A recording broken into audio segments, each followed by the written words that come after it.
Lalu bagaimana membaca pernyataan Presiden Prabowo Subianto soal Joko Widodo ini? Sudah bergabung bersama kami di Kompas Petang, pengamat politik Mas Adi Prayitno. Selamat petang Mas Adi. Mas Selamat Adi, petang, ada Mas. pihak yang mau memisahkan Prabowo dengan Joko Widodo. Anda membacanya kemana arah tujuan dari pernyataan dan sebenarnya apa konteksnya? Ya sebenarnya kalau bicara konteks ini kan menegaskan bahwa Prabowo Subianto dengan Jokowi masih sedang dalam bulan madu politik. Bagaimana keduanya itu tidak bisa dipisahkan satu sama yang lainnya.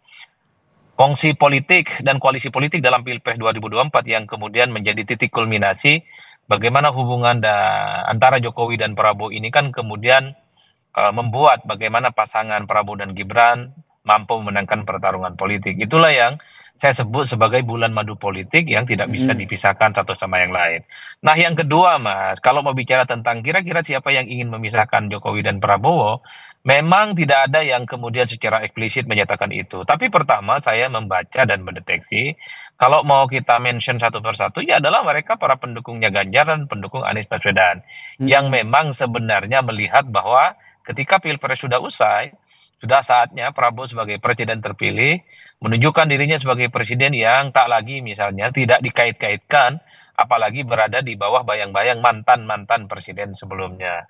Termasuk misalnya kelompok-kelompok netizen kritis bahwa sebenarnya Prabowo itu tidak punya beban masa lalu, yang menjadi beban bagi Pak Prabowo itu adalah beban masa depan. Bagaimana persoalan ekonomi, bagaimana persoalan kesejahteraan, persoalan kemiskinan yang selama ini itu tuntas bisa dilaksanakan dengan setuntas-tuntasnya. Mm-mm. Jadi hanya itu yang sepertinya paling mungkin bisa dideteksi karena per hari ini sekalipun sebenarnya publik itu hanya ingin melihat bahwa Prabowo setelah dilantik jadi presiden sudah 4 bulan ya menjadi presiden, maka semua keputusan politik, strategi politiknya adalah murni atas kebijakan-kebijakan yang dibuat oleh Prabowo, bukan karena misalnya ada bisikan, ada mungkin feedback dan masukan dari Mm-mm. pihak-pihak yang lain. Makanya tidak mengherankan dalam 100 hari kinerja Prabowo kemarin, pasti pertanyaannya itu adalah apakah Prabowo itu sudah terlepas dari bayang-bayang Jokowi atau tidak. Itu kan pertanyaan-pertanyaan yang sebenarnya ingin mengkonfirmasi bahwa ketika Prabowo sudah dilantik, ya Prabowo memang sudah harus menegaskan dirinya adalah Presiden Republik Indonesia yang tentunya Mm-mm. semua orkestrasi, semua kebijakan politiknya itu murni yang kemudian diputuskan oleh Prabowo dengan para jajaran-jajaran kabinetnya, bukan karena ada bayang-bayang ataupun pengaruh dari mantan-mantan Mm-mm. presiden sebelumnya. Tadi Bahkan juga Anda kalau mau jujur, menyebutkan secara tersirat ada pihak yang mungkin menginginkan hal tersebut. Apakah ini bisa kita kaitkan dengan wacana pertemuan Prabowo dan juga Mega yang nampaknya ini maju mundur dan belum terwujud? ya pada level partai sebenarnya kalau kita melihat pembicaraan di media sosial yang sering dituduh soal partai yang tidak happy ketika Jokowi dan Prabowo mesra itu ya adalah PDIP, Mas. Bahkan kan ada dugaan bahwa sebenarnya pertemuan Mega dengan Prabowo itu kan terhambat. Ya salah satu faktornya karena memang hubungan baik antara Jokowi dan Prabowo per hari ini masih berlangsung.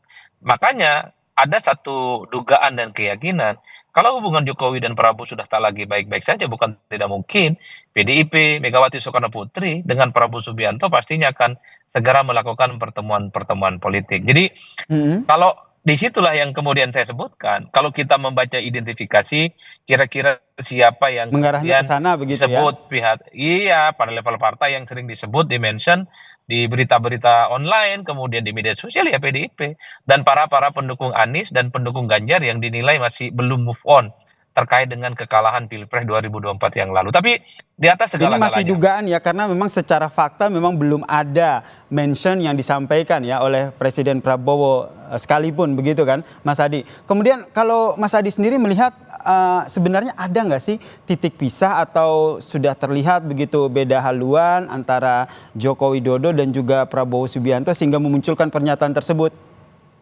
ya kalau mau jujur sebenarnya usaha untuk memisahkan Jokowi dan Prabowo hari ini itu adalah usaha yang tidak masuk akal dan mungkin tidak akan berhasil. Tapi kalau mau jujur, secara prinsip begitu banyak kebijakan-kebijakan yang sudah dilakukan oleh Prabowo itu kan berbeda dengan yang sering dilakukan oleh Jokowi. Misalnya soal efisiensi anggaran. Dulu Mm-mm. kan kita melihat Jokowi ini kan jor-joran untuk infrastruktur dan bansos. Per hari ini Kementerian PU dan IKN misalnya termasuk bansos itu kan dikoreksi, Mas. Program strategis nasional juga dikoreksi.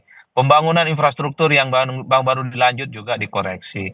Itu adalah hal-hal yang menurut saya secara perlahan dari segi kebijakan politik sudah ada diferensiasi dan Mhm. pembeda yang cukup tegas antara Jokowi dengan Prabowo. Itu artinya Pak Jokowi dan Pak Prabowo itu tidak perlu dibentur-benturkan karena tidak mungkin terbentur. Tapi pada level kebijakan saya kira dalam banyak hal sudah berbeda secara signifikan. Waktu Meskipun jadi sebelumnya itu kalau kita lihat kan bisa dikatakan ada sejumlah kegaduhan seperti dari tadi yang Anda sampaikan soal anggaran, kemudian ada IKN begitu. Apakah Anda juga membaca ini pernyataan Prabowo Subianto ini berupaya untuk meredamlah, menetralisir kegaduhan dari legasi politiknya Joko Widodo?